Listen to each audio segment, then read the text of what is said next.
He's ready to bring it, and so without further ado, Coach Smith from East Texas Baptist.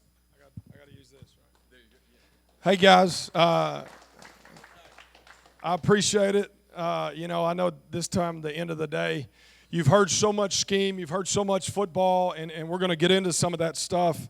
I'll tell you a little bit about me. I'm from Mississippi, which is why I kind of talk the way I do. Coached there for about 15 years. I was a head coach at SAGU there in Waxahachie and for 4, and we won too many games and made a lot of preachers mad. That's not a good thing there. And then I was at Midlothian Heritage. Coach Krause right here was my guy. We were together at SAGU, and then we were there, and Coach Sides was there with Heritage with us. Right now I'm at East Texas Baptist University. I'm the offensive coordinator there. And so we kind of got it rolling in the spring. Division III spring's the stupidest thing in the world. So I don't think we actually got to do any football stuff. So, but long story short, I've coached. I've been a head 2A coach. I've been a 6A coordinator in Mississippi and Hattiesburg. And I was at Oak Grove High School. Our quarterback's coach was Brett Favre, and our offensive analyst was Ray Nettles. So that's who was in my headset on a Friday night. And if you're not old enough to know Ray Nettles, he replaced Bear Bryant at Alabama. He was a head coach for the Buccaneers, and he was head coach for the Giants. But he was like 72. His wife was like 48, and he had 2 kids in high school. So he had to volunteer for us so he could help, so his kids could go to school at Oak Grove. So, man, I think, you start looking at certain things. Hardy's one of my, he's a hero for me. He kind of had a vein of interest of what he wanted to do. We sat down, man, I don't know, in that field house at Sagu, and we did a podcast. And, he's impacting the kingdom on a pretty powerful level.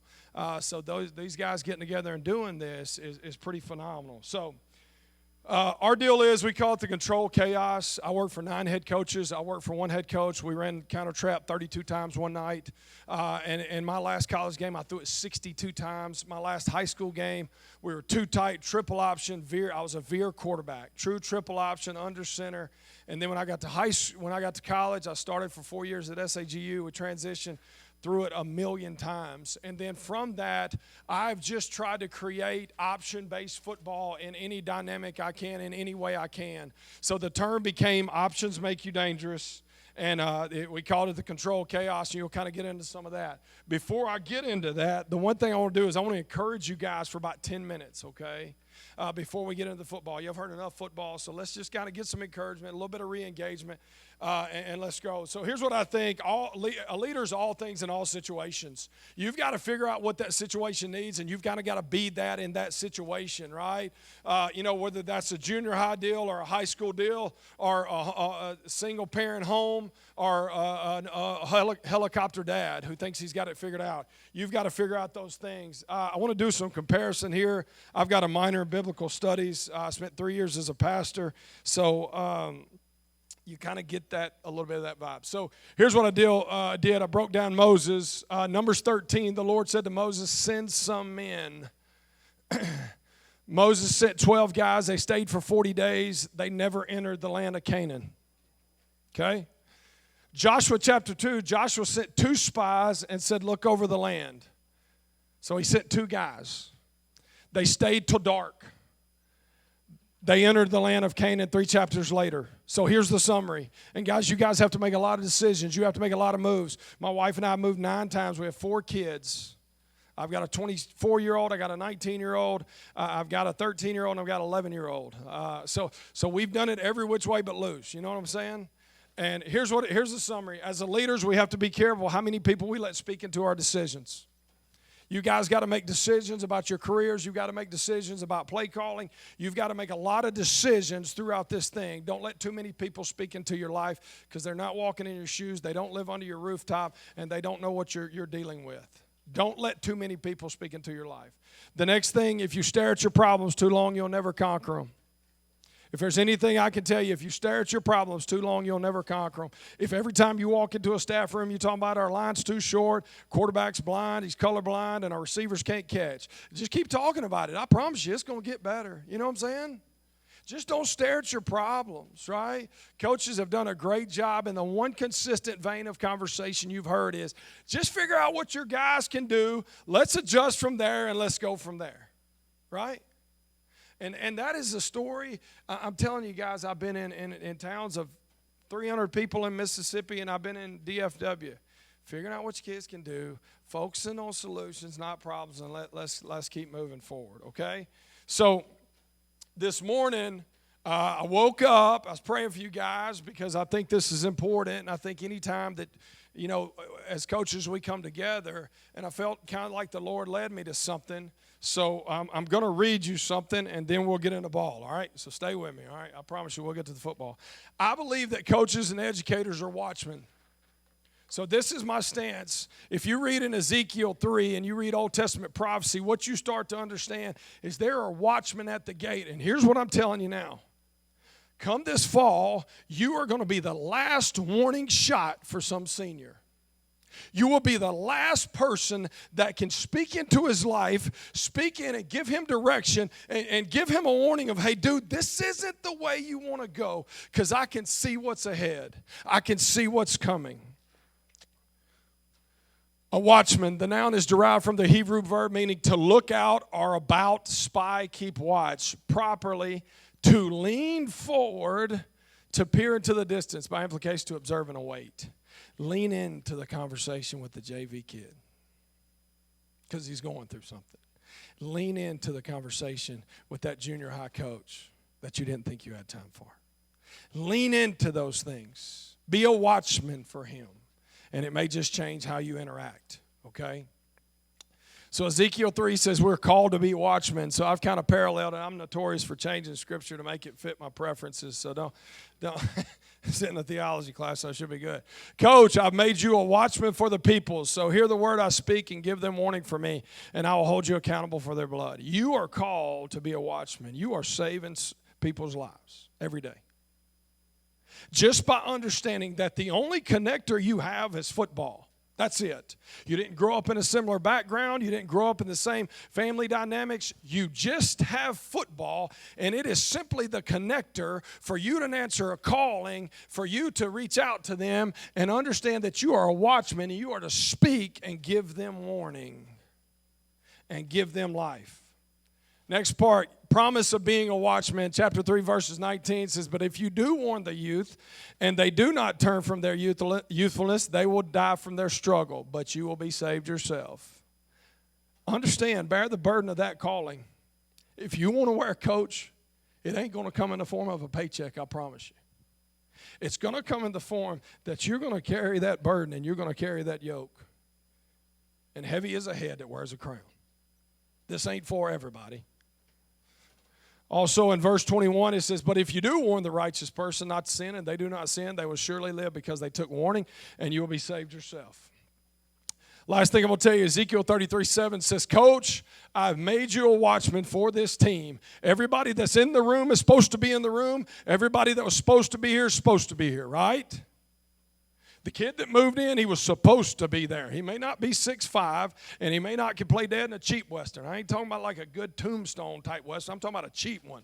Like midday, Grandpa on Saturday, black and white, voice don't match up with the movement. You know what I'm saying? Bad Western. He might not can play, but he's supposed to be in the room. Hear the word I speak and give them warning for me. That's all God's asking you to do, man. If you understand the calling of this, God's asking you to just try to redirect, try to detour, try to navigate, just try to bridge the gap and try to be a father to the fatherless.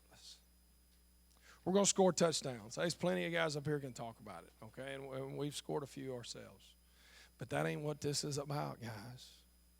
And if you think it's about that, you'll be selling insurance or selling houses in 5 years.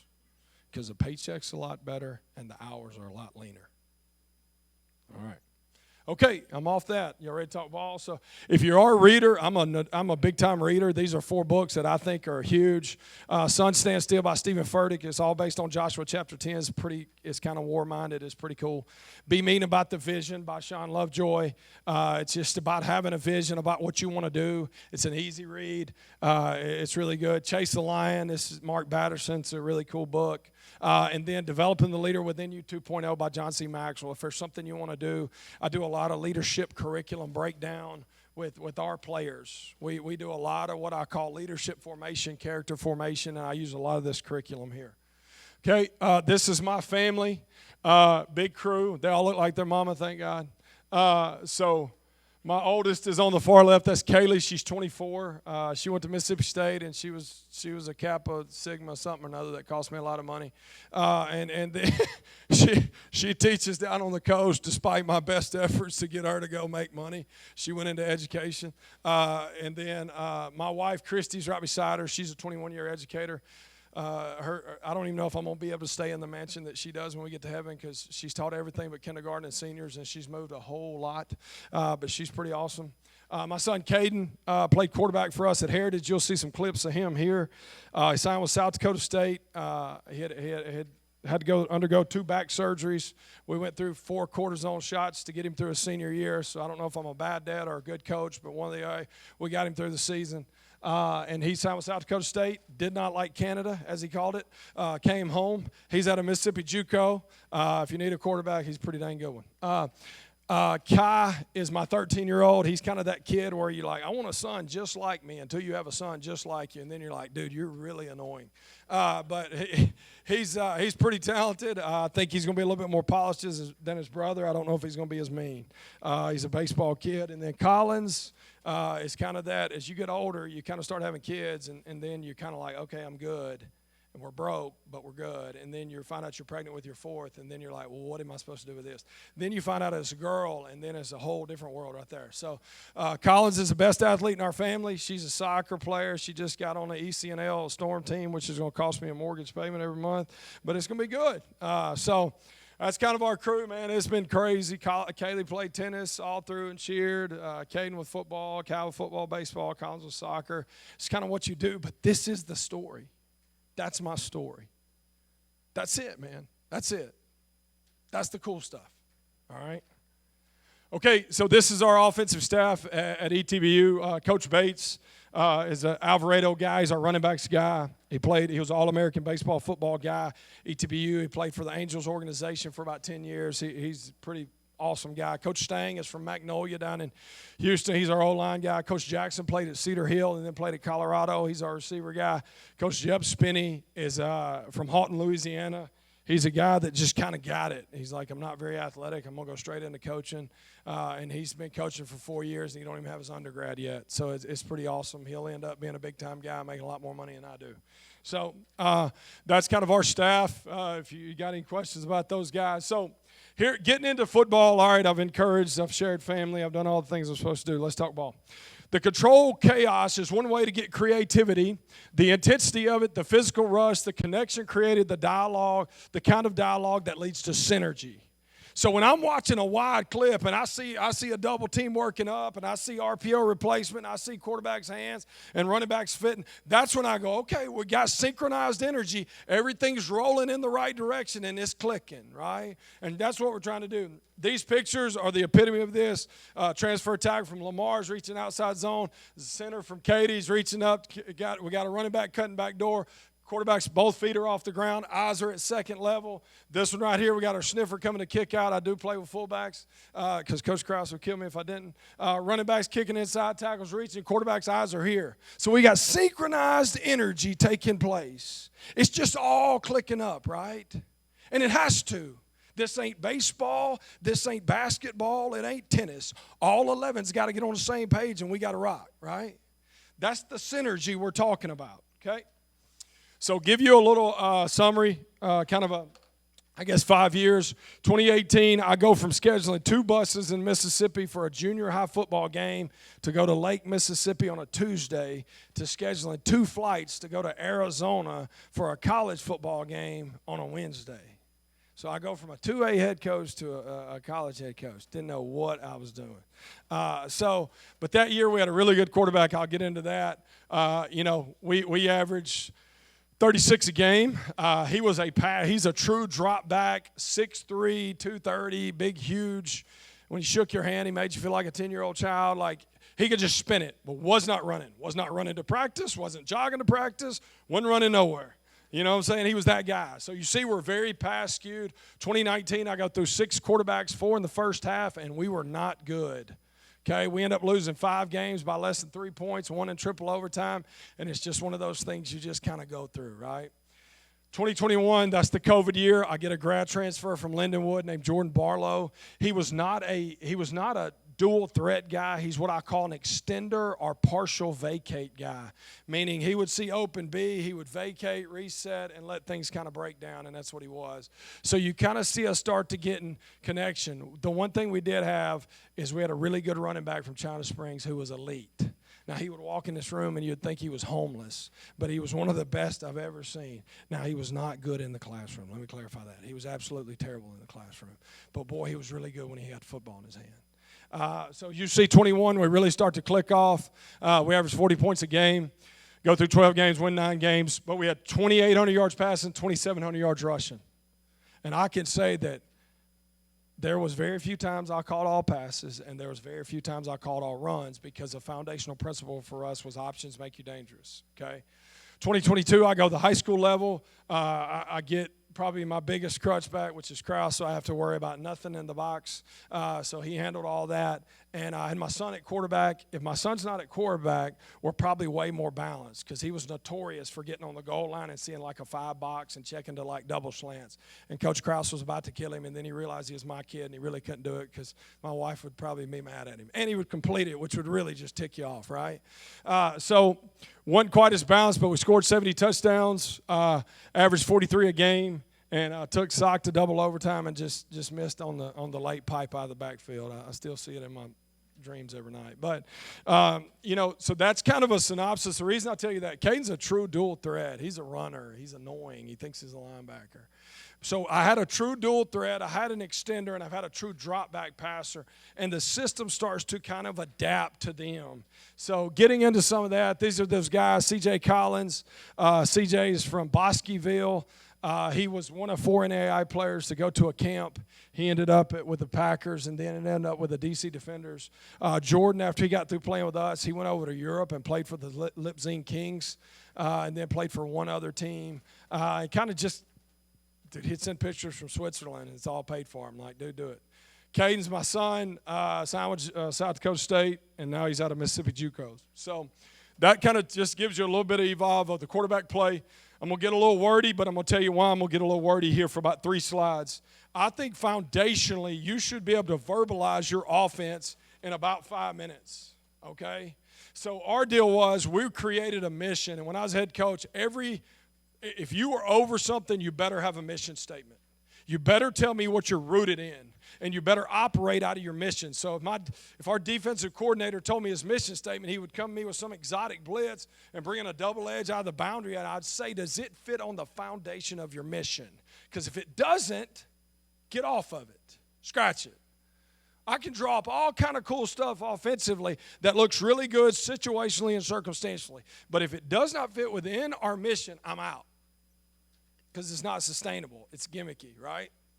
So our mission is to establish our identity, be efficient and fast. Our vision is to have an identity that forces defense to stay basic. All the stuff you've heard 1,000 times, right? Now, our identity is very important. Ball distribution, multiple touches are what makes this offense be more efficient. We want 12 to 15 guys touching the ball on a game day. We charted it. I had one person, all they did at halftime is they brought me a clipboard and said, Number 2's touched at 6. He's been targeted 2 more times, so he's got 8 total targets. Number 4's, he's only had 2 targets and he's got 1 touch. That's on me. Shooter's got to shoot. You got to give him the ball. Figure out a way to start that second half. It'll save you 2 things if you're at the high school level: a grumpy player and a parent meeting, right? Okay, so the player touch to target is really important. Options, we want 2 to 4 options on each play. Utilize spacing with a variety of alignments and be fast, okay? Kind of a summary of that. Establish your identity, execute it efficiently and effectively. The first thing I do when I walk into an offensive staff room is how can we be efficient and how can we be effective in everything we do? That's all I want to know. Sundays, how can we be efficient? How can we be effective? Saturday, review, preview. How can we be efficient? How can we be effective? Stay rooted in mission. Stay grounded in that, okay? Offensive beliefs. Establish our identity, focus in transitions. We use a lot of personnel. I'll go from too tight to empty to here's my, guys, I don't know numbers, okay? Here's my confession. When you say 10 personnel, I have no clue what you're talking about. That is cheetah to me. I don't know what 10, I don't know what 20 is. I don't know any of that. So I'm going to talk personnels and terminology. I did away with numbers, didn't like math, don't use numbers, okay? All right, there you go. Y'all gonna look at me like I'm crazy now. Okay. Do my job at tempo matters. I think tempo matters. I don't think it's the caveat. I don't think we have to be really, really fast. We've got our one words and we've got some of those things, but it just matters, right? So, spacing, leverage, solid quarterback play, touch-based. We chart targets and touches each day. Playmakers make plays. I tell receivers this primarily. Make plays with your cleats, not your mouthpiece. Shut up and just play, son. Stop talking. Ain't worried about your mouthpiece. Just line up. We honor work, dependability, consistency, and my big thing is I think as a head coach, as offensive, when players start calling things, when players start predicating what we do, when it becomes player-led, coach-fed, player-led, that's when things start to change, okay? All right, so here's our 5 principles of the entire system. Identification of books, okay? And guys, I'll tell you this, if you're a young guy, the thing I would encourage you to do is create your own language. You need to have a own way you speak, okay? That way you can speak openly. I wanted guys to hear us talking and say they're not even speaking English. That way we can talk, right? So we ID'd early. We started identification of books. Books are read keys. You read books, you don't block books. So you'll see our tackle walk up and go, 52 is the book, 9's the book, 6 is the book. We're IDing books, right? Because we read books, we don't block books. Now that predicates whether we're RRO, RPO, RRP, triple option phase, whatever that is. You can identify books. Even in passing game, you can say, hey, safety's the drop read, so safety's the book on drop. So I know if safety's flat, I'm probably getting the football, right? Okay, so those type of things. Identification of level numbers, which is where I'm going to spend a lot of my time with level numbers, and I'll get into the fact that I'll run to an 8 box or I'll run to a 7 box based on level integrity. Okay, get tackled on the hip. This is something I scream about 1,000,000 times a day. There's a lot of people standing up. Do you guys remember Peter Warrick? Peter Warrick was phenomenal, boy. He would get broke in half in today's football game because there's so many guys standing up, right? So you teach these guys, and the verbiage we started using, because the big thing we're trying to do is just reduce down terminology. How can I say things efficiently, effectively, and get the message across? Get tackled on the hip, man. I don't want to see 1 to 2 to 3 cuts. I want 1 cut, and I want vertical. Get tackled on the hip, because if we get tackled on the hip, I'll go +2. A lot easier to call 2nd and 4 than it is 2nd and 6. Get tackled on the freaking hip. That is, it is like ingrained. It is biblical truth to me. Get tackled on the hip. You catch a swing pass, just get tackled on the hip. This whole stepping out of bounds thing, I don't care. Just get tackled on the hip. Don't cut back inside. There's a lot of cats coming. Just get tackled on the hip, okay? Create level exchange and create lateral strain. That was 2 terms that we kind of came up with. Level exchange, lateral strain. Level exchange, if I can get safeties to feel like they need to be linebackers, I can get linebackers to feel like they need to be D linemen, so forth and so on. That's level exchange. Lateral strain, how can I formationally do things to create strain laterally so that we've got some pre-snap stuff working, okay? So again, guys, this is stuff you all know. I may give you a different way to say it, so it's a lot easier. I think if there's anything you're going to get out of me is how we communicate, okay?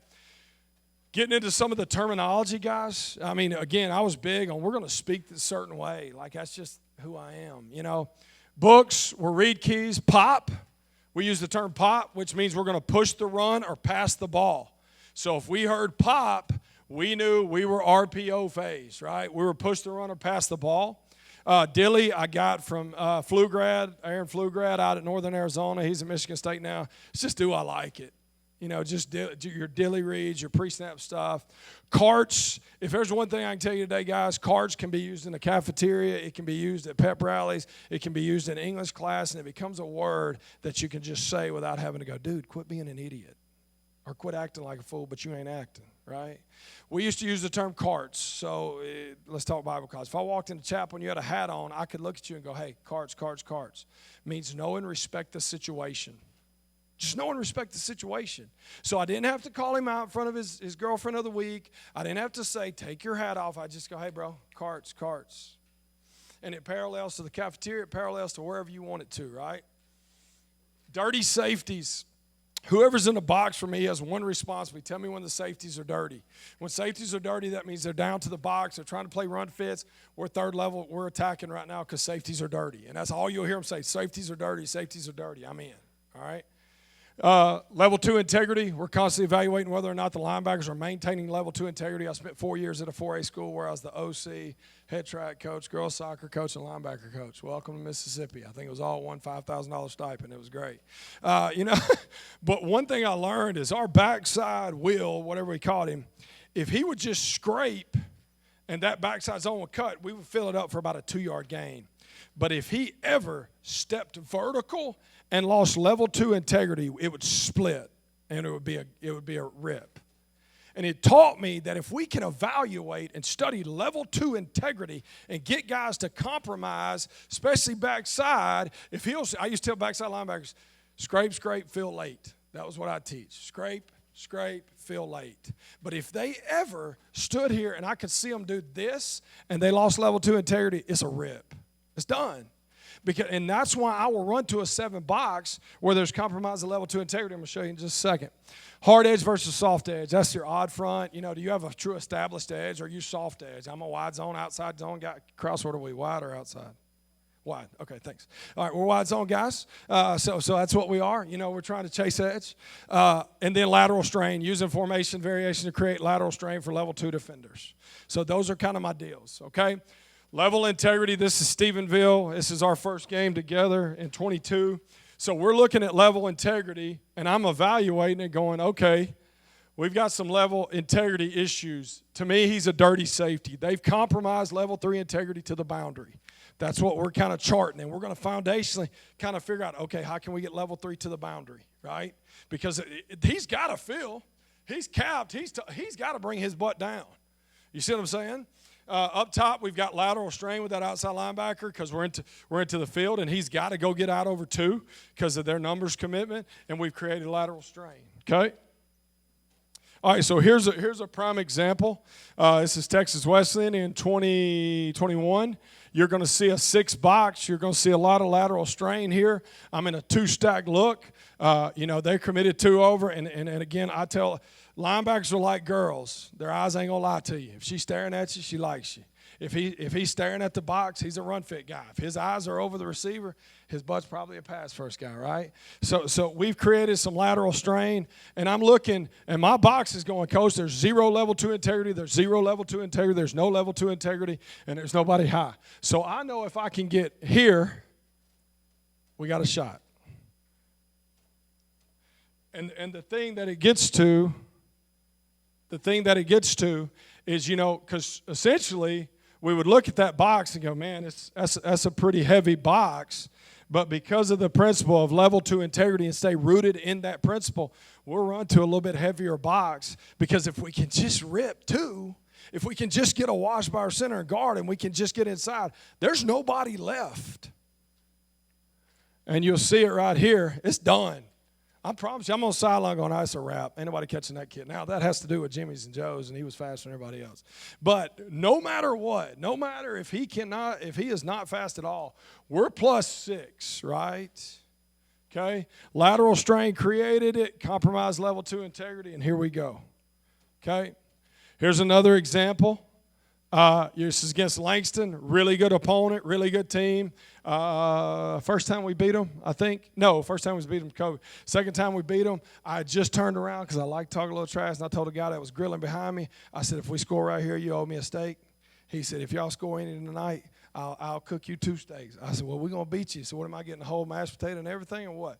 But right here, I knew we were going to be able to compromise level 2 integrity. They have no level 2 integrity. They have a lot of numbers to the box. They have a lot of eyes to the box, but they have 0 level 2 integrity. So we bring motion to see what we can get. We get a spinner. We get a spin out. We get a spin down. But they have level 2 issues.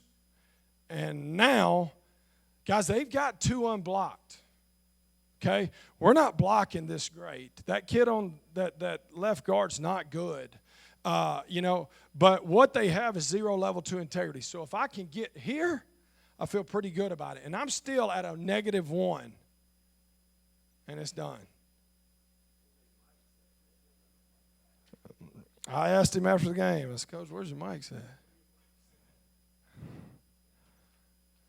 So they were just trying to, it was kind of late in the game. You're at a 3rd and long. So they were trying to, it's probably more situational, probably a Carts implication. They were trying to bring a lot of pressure, but we knew, that we could get to a point that if we can compromise level 2 integrity, we can get a kick. It doesn't matter, numbers to the box. And the reason I tell you this, guys, and the reason I got to this, man, everybody's counting numbers to the box. But there's so many different looks that defenses are giving you.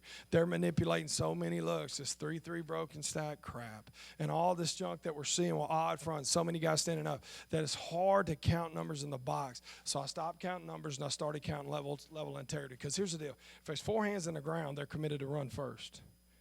If there's 4 in the back end, they're committed to pass first. That means their first move, they're level 3 defenders. They're either going backwards or they're sitting still. Those guys with hands ground are going one direction. Boom. So now we've just got to compromise level 2. Because 4's committed one way, 4's committed the other way. We've got to compromise level 2. Okay, so here we go. We get to rip. And guys, I'm going to roll through this. Now, here's what I'll tell you. This is the worst coach team I've ever played in my life. They were absolutely terrible. We beat them 68-0, and my guys were doing line dancing to Neon Moon at halftime, which was a lot of fun. Now, ironically, the guy that coached this team ended up replacing me at Sagu, but that's a whole different weird story. So we're going to bring a little arc motion. I'll do that to kind of run some triple. I like running quad option just to see what happens. But there's no level 2 integrity. They got 4 in the ground. They got 2 walked up. They got a 6 box. If we're reading books, but here's what I know. If I can just get creased, it's done. And then if you can be a bad coach team, which they were, we'll score. So, but, that's just, again, so, all right, getting to it, talking lateral strain. Let's kind of make a transition here. Lateral strain, we figured out real quick because there's 2 things. There's formation teams, there's field teams, okay? We declared that these guys were going to play field, not formation. So, they were going to commit to, boundary field kind of calls. So you kind of saw this. You see this little broken 3-3 stack look. You see safety compromise. But we're creating lateral strain because, my opinion, that guy up top cannot get to a run fit. Like, he's going to be late to the party, and we go +3. I ain't no math teacher. If I go +3, we win a lot of games, right? Okay, so within those implications, that's how we create lateral strain, all right? So here's a prime example. So right here, let me get to it next. All right, so right here, they want to maintain numbers in the box and commit 6 to the box. We stacked up here. We've created lateral strain. Quarterback calls it quick, raises up and throws it. Our dude's better than your guy. We run, but we step out of yard before the first down. That makes a lot of sense. So, but just creating lateral strain here, okay? All right, so this is our basic 2x2 inside zone. I know some of you guys like to see, drawings, so I was trying to kind of do that. And here's the way we teach this, and this is the easiest way we teach it. If the back is away, so this is our basic inside zone RPO. We're going to lock this tackle. If the back is away, you are away, meaning your route sequence is away from the ball, right? So if you just see, we call 3 words, boom, boom, boom, right? And we call those 3 words, it's your direction, play, and then we give the pop tag on it, tell us RPO. But if that receiver lines up and the back is away, he knows I'm away. So we're fade speed out. If the back is to you, you are to the ball. Right? And that's the way we teach it. That's the easiest way to teach it. That allows you to take DBs and teach them very simple rules like, hey, dude, if you hear these 3 words, if the back is on your side, go to the ball. If the back is away, you go away from the ball. So for us, this is how I operate in my triple option mindset. This is pre-snap. We're reading this overhang, this level 2. If he gets dirty to the box, rise to the box, we'll raise up and throw the speed out. Our post-snap is here. So now we're 1, 2, 3. So that makes sense to me. And it stays foundation if I'm trying to create 2 to 4 options. So now I have a triple option look. And the reason I show you, my 7th grader ran this. Like, this is junior high, day 1 install. If you're an RPO guy. So this should be very simple. And he should be able to look at those 2 overhangs, not worry about numbers in the box, look at the 2 overhangs, look at the guys who are conflicted, the conflict defenders, read them and let it rip. Okay? So this is our basic trips out of it. The big problem for me out of trips is obviously we have our big. We started calling this big, which was best I got. So that's the best I got. So what is it? Slice? Is it fade? Is it vertical? Is it inside? Is it rail? What is it? What's the best I got? And we'll just look and go Z big. Just take your big if you like your big. So that's your pre-snap. We don't like the big. What I didn't like in RPO game was I get a pull key and I load hands as safety spins down. I've got nothing to reset to. So what we started doing within our principles, level exchange, lateral strain, right? This creates level exchange. This creates lateral strain. So it goes right back rooted in our 5 missions. ID your book, create level exchange, create lateral strain, get tackled on the hip. Just do that. We're good. Okay? That's all we got to do. And we can call and do different things, but as a quarterback, I'm like, all right, dude, this is it. This is your triple option. What's the first option? Pre-snap. What's the second option? Give. Where's your book? Book. Okay, where's your reset? Reset. Corner spins down. Where's your OSB? Another term I came up with called OSB, which means where's your oh shit button, which is, sorry. I did some Bible stuff. We should be good, okay? But so I pull, and he's loaded. I reset. Corner spins down. What's my OSB? Meaning I'm going to reset, and I'm going to let it spin, okay? And we're trying to create those. So that was, again, basic day one trips. Inside zone, we can also do it out of outside. If we're getting real fast flow out of outside zone and flat across, we'll do it out of outside zone still. Just call a basic. This is our basic trips RPO, guys. So if there's anything that, and guys, this is junior high. This is what I would be installing in 7th grade. I promise you I would. If you want to be an RPO guy. So, all right, so here's where I'm going to kind of spend my hat, spend my time. I got into probably 3 years ago running front side RPO. That's my whole deal. I want to run front side RPO. We get faster flow, we get quicker triggers, and we get easier read. So we started running front side RPO. It kind of evolved out of CJ coming to the sideline going, hey, run wide zone again, and I'm going to read the overhang. And I'm like, what? He's like, just trust me. I was like, cool. So I didn't come up with it. Let me clarify that. So what we do is we're running true old school stretch, and we're reading the overhang. And if he comes dirty to the box because he's got to play run, then we're reading fade speed out. Okay, now we still have our backside stuff if we want it. We can ID that, okay? But our basic deal, and here's the way I teach it, if this is something you're interested in. Now, day one, I'm teaching empty, quarterback only. Quarterback's going to run. He's going to run hands loaded. And what I'm going to tell him is he's 3 on the read, 3 on the rip if it's empty. So he is 1, 2, 3. If that guy's declared to pass, stick your foot in the ground, and you are the inside zone guy if you have a true running quarterback. And that's day one install. Now, if I've got a running back, this is the way I teach it. I tell him he's 3 on the ride, 3 on the rip. Because I think everything in football happens in sequences of 3s. So everything I teach happens in 3s, okay? I think that goes back to the whole Trinity and God the Father, God the Son, God the Holy Ghost. That's a whole different sermon.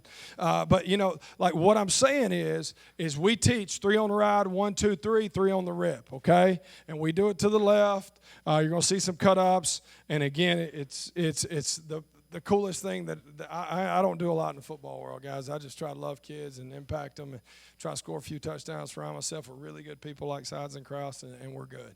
Okay, but this is probably the funnest thing. So we're playing Texas West. We got a 3 down, got a lot of walked up. But our book, we've ID. Is there a laser on this thing? Our book is this guy right here. That's our book.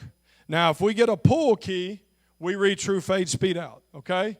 So what you're going to see is we're going to ID, boom, right there. Now watch him run right up his back. So what we got to is we started to understand that right now we're getting 3 on the ride, 3 on the rip, okay?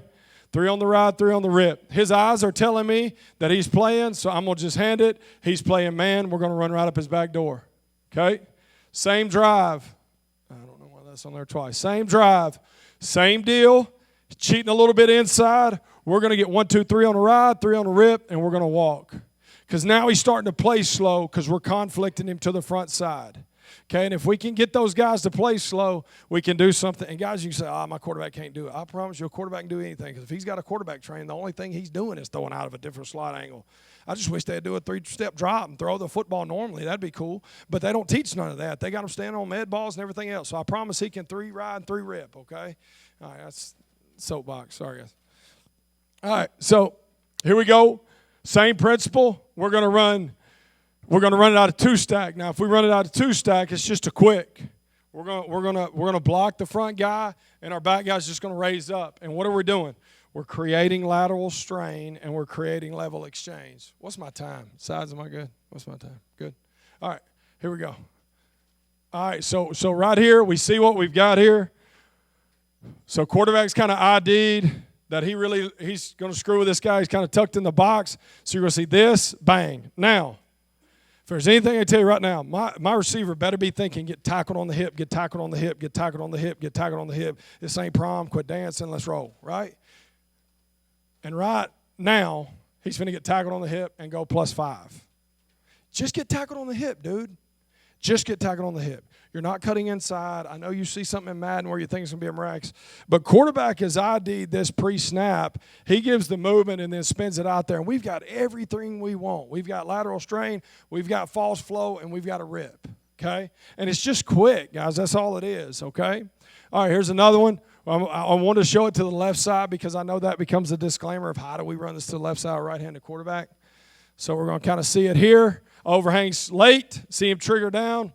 Let's get it.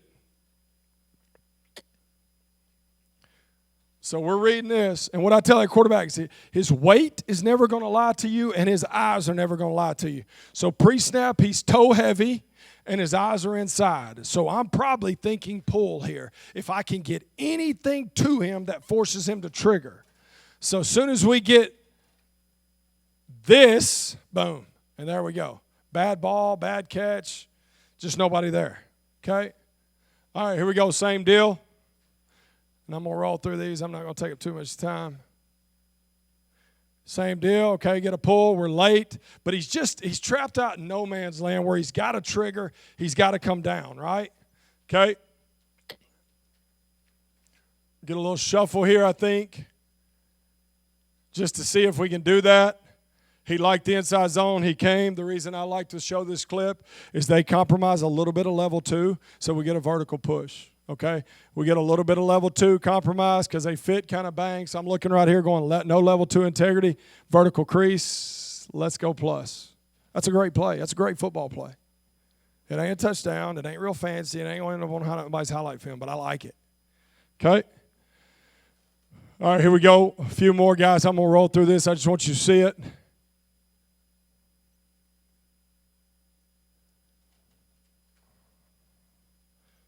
Same deal. There we go. He's just in no man's land. Probably could have pulled him through the vert because we get the corner trigger, right? Okay. Here we go. Now, here's a look. This is Heritage. This is in 22. We're going to get in Tiger, which is two backs. No, 20. There you go. We're going to get two backs. We're going to motion one guy out. If we get no movement, we're just going to raise up and spin it. Get right back to our foundational principles. He should be thinking right now, get tackled on the hip, get tackled on the hip, get tackled on the hip. Get tackled on the hip. We'll go positive. Okay?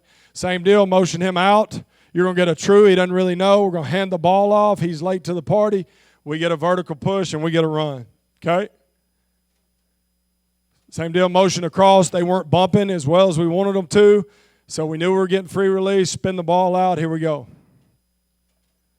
Okay, now, this is against, I think this is Burleson. They were trying to play like two-hole stuff or, everybody's got cool names for it. It looks like cover 2 to me. He's corner set now. So they're trying to play that. So I told KB, I said, listen, you're going to have a hole shot here, but you got to freaking spin it. You better be a dude. Right? So he comes off as 1, 2, 3, hole shot, bang, we walk. Because safety's so conflicted. He's so tied to the alley, he can't get out because he's got alley field coming at him right now. So he's got to hold the alley because it looks like wide zone's coming to the alley. So he's late getting over the top, and we're able to throw the hole shot. And we're 1, 2, 3 on the ride, 1, 2, 3 on the rip. Let's walk. Similar deal here. Sorry, Coach. Get here. See, he triggers there, and we're able to get speed out. Probably should have scored, got tripped up there. Okay?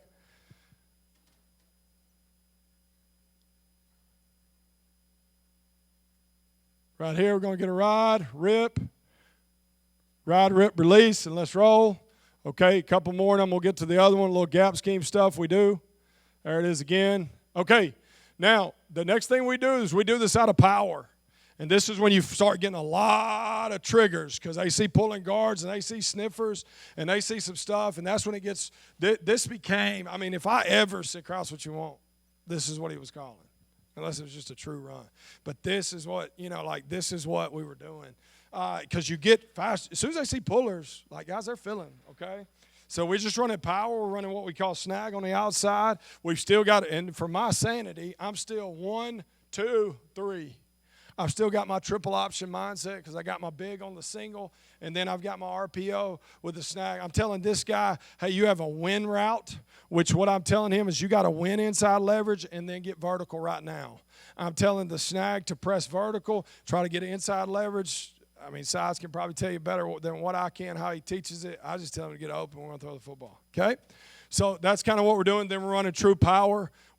This diagram for my guys, we're in the pistol here, so you're going to see it here, okay? So we're going to get motion over, get kind of some movement, and we're going to ID here who's our guy, okay? This is a 4th and 4. 4th and 4. Now, I wish we would have handed the football off, but we end up spinning it. We get the first down. Because of the front side fast trigger action of RPO, we're able to get it, okay? So here you go, O-line guys. Got butt shots here. There you go, baby. All right, so here we go. We're going to see this trigger. We're seeing his eyes inside. He's going to trigger down because he's got pullers, and we're able to throw it back door. All right? Same deal here. We're going to throw it to the left side. So right now, we know that this is the book. That's the book right there. We've established he's the book, okay? Well, right now, my quarterback should know what he's doing. Now, principal, read it. Now, he should be thinking get tackled on the hip. Just get tackled on the hip. Don't cut across field. Don't run 30 yards extra. Just get tackled on the hip. Good things happen for you, right? He's going to slip. He's going to miss. Now, that one went to UTPB. He was pretty good. But we saw right now that our book's right here. As soon as we see run fit, out, rip. We're good. Okay? All right, here's tight shot. Get the run fit, boom. Because he has to, guys. He's got pullers. He's got down. He's got everything he's supposed to have, and we can get the rip. Okay? And we're good. All right, here's another one to the field. We've got to ID that guy's our level 2 book. He's our book, right? And here's another thing I told quarterbacks. Quarterbacks never count safeties. Because, guys, if we count everybody, it's always going to be 11 on 11, and we're never going to have numbers. Don't count safeties. If safeties are making tackles, safeties are making plays, we're doing okay, I promise. Don't count safeties. You're just making it more complicated. Well, safety's going to fit. Well, yeah, he's going to fit. Why wouldn't he fit? Stop counting them. Just play, right? We get a run fit. We get a lot of movement there. Boom. And there we go. Okay?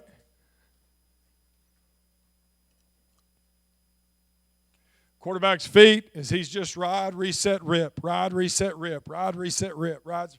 And the big thing I tell quarterbacks all the time is, man, I want 2 in the ground, drive down. I want 2 feet in the ground. Like all platform stuff's great. I want you to get 2 in the ground. I want you to drive down and rip the football out. And you give them those little one-word liners like, dude, you got to get 2 in the ground. Dude, you got to drive down when you're at lead hand. Get those things. Put those things like you talk about your toolbox and Coach was talking about his toolbox. Get some verbal cues so you can communicate efficiently and effectively really quick. Okay? You'll see it. Their ID and O-line's got an ID numbers there. So they're calling everything's out. We're digging him out. We're going to deuce up. We get the fits. And you see those 2 guys fit, and then they got to redirect. So that puts us right where we want to be. Another good example here.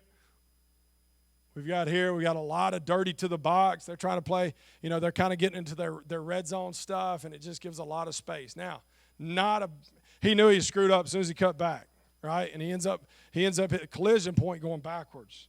And we don't want that. Get tackled on the hip. You see it, we're IDing who we're sniffing out. 11 and 16 is going to fit. They're done.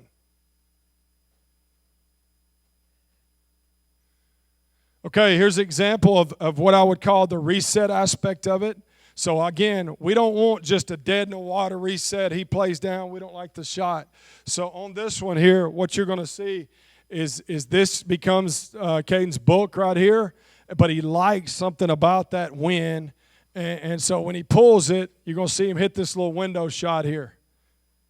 We want that to be an option. If he's dirty to the box and there's no level 3 integrity, hit the hole right there, So you'll see 11 kind of fit dirty there. He's going to fit dirty. He's going to run fit. Boom, eyes inside. Find the window. Run to grass. Okay? And we tell receivers, another thing we tell receivers is don't run yourself dirty. Like, don't run yourself covered. Okay? All right, this was something we saw we really liked. When we would start out in our tight end play and have him flexed and then bring him down, they were going out to a true apex. So we were getting this kind of conflicting movement, and it was allowing us to get to the run play aspect of it. But if we had just lined up, he would have been dirty to the box, and we're not getting power. Okay? We're not getting power. But by doing that, starting him out there, his eyes are inside, he's kind of apex, but when we motioned him down, he widened out because he was taught to split levels, right? He was splitting that apex, so it forced him to get wider. He can now no longer run fit, but we get our extra hat to the box just by giving a flex call. There we go. We get a run fit. That's a great football play, guys. Great football play. Okay? Ain't fancy. Ain't going to end up on nobody's highlight reel, but we dig it out. Defensive end, he goes, good job. I think is that Crandall? Is that Crandall? I think so.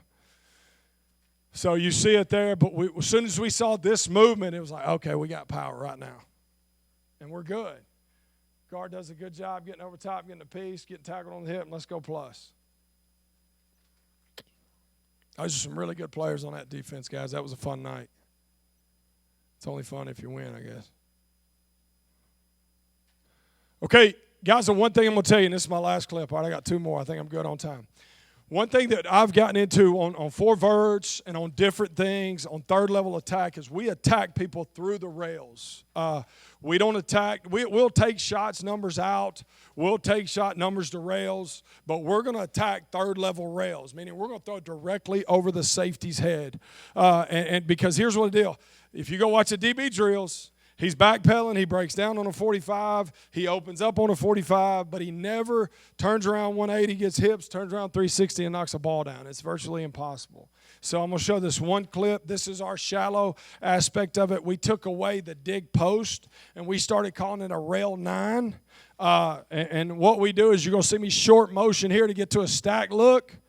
So I'm short motion. Now, my drop read, so I'm teaching quarterback on shallow. His drop is third level rails. So he is 1, 2, 3 on a third level rail. Safety, when his 3 hits ground, if that safety's flat footed, we're spinning right now.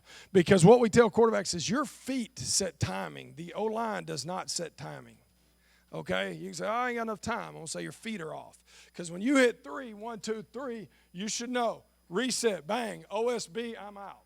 Right? Your feet set your timing. So that's kind of what the premiums is. So what we're telling CJ here is right now, that safety is flat-footed. He's got a 6-yard leverage, but he is flat-footed. And I don't think there's no way, I ain't seen one yet, that can flip his hips, get leverage, get turned around, get a ball batted down if we spin it on time. Okay? We have made a decision right now. Third level rails, we get over the top, and it's just kind of the deal we do. Okay? That is our shallow. Now I'm going to show it to you the way we teach it. All right. So he's running a dig. His object, we tell him to go chase the safety's toes. Just go chase safety's toes, try to get on him. We tell the rail to chase the safety's heels. So we want that break point. Now our reset is we're going to bring a drag through here, and we're going to bring a swing. So we're going to reset the low rail. Okay? We're going to drop the high rail, reset the low rail. All right? And then our snatch OSB is I stopped doing post on the backside. I started doing dig curls because, man, I think back to when I was on the playground and we were playing, ball, and it was 10 Mississippi. And when I got to 9 Mississippi, here was my quarterback mentality. See a chest, hit a chest. Bang. I just want to find a chest, and I want to stick the ball right in his chest, whether that's at 5, whether that's at 10. I don't want my OSB to be running 40 yards downfield, okay? So all of our third read progressions, all of our OSBs, our snatch reads, we also call it snatch because I call everything what a quarterback does. He's dropping, he's resetting, he's snatching. So I'm telling him what his body's doing is all coming back to us at level 2. All coming back to us at level 2. So this was our Miami. So we dropped the high rail, reset the low rail, and our snatch is the backside dig curl. He's just got to get to level 2 and find a window, okay? So that's kind of how we taught it. But feet set timing. So, again, he should be able to big cross stick there. That's the way I teach drop. Big cross stick. Right now, safety's flat-footed. We're spinning it. Level 3 ball through the rail. Decisions made. He can't get turned. He can't find the ball. He can't find the player and find the ball, and we're able to track vertical, okay? All right, guys. Last thing I'm going to tell you. Have I got that? Am I good? All right, 2 seconds. I got 2 stories. I got a guy named Garrick Alford. I coached at high school. When I meet Garrick, he walked into a locker room. I'm a 2A head coach. Me and my wife are the only two. I'm in the middle of Mississippi, and we're at this. And he walks in, and I don't know if he's gonna. I don't know if my life's over or not, because he was a tough-looking cat. Right? He looked about 25. He ended up being our starting middle linebacker, but he was rough. And we were in a rough area, and he was kind of what they called a young bull. He was running streets. He was doing those type of things. We started teaching the Old Testament to him in an indirect public school way, and he ended up wanting to get saved, and he got saved, and I ended up baptizing him a month later. In a public school, almost got fired. It was really cool, all kind of stuff. All right, so, but tell that story. This guy right here is Drake Rodriguez. Drake Rodriguez recently got drafted by the Vikings from Texas A&M Commerce, because when I left, he left, and he got drafted. Now, what I'll tell you, Drake preached a Sunday devotion that led to a Monday baptism of 63 players in the fall of 21. We canceled practice. We had about 30 guys in the water. I started baptized, and we ended up with about 63 guys. Drake's going to be in the NFL. He looks like the guy from Aquaman. He's the most beautiful human you'll ever see in your life, okay? And he is phenomenal. And all because of an experience that impacts his life. Now, going back to Garrick. Garrick's in jail because Garrick just couldn't get out. Now, the reason I tell you this, and the thing I'm going to leave you with, you're not responsible for their win. You're responsible to be in the war with them. So if there's anything I can encourage you is when you go back to workouts Monday, when you go to fall camp, is just get in the war with them. Just get right in there with them and just fight it every day. Fight the demons they fight the hardships they fight, and just be in the war with them. And some of them will win, and some of them won't. But just be the watchman. Guys, I'm going to pray real quick and get out of here. Father, we love you and we thank you, God. Thank you so much for giving me this opportunity. Thank you for these guys for hosting this event and doing the things they're doing. I pray that you use me to impact them, to encourage them. And, Lord, allow us to just go from here and impact a generation that might just save our country. Lord, we love you and we thank you. And everybody said,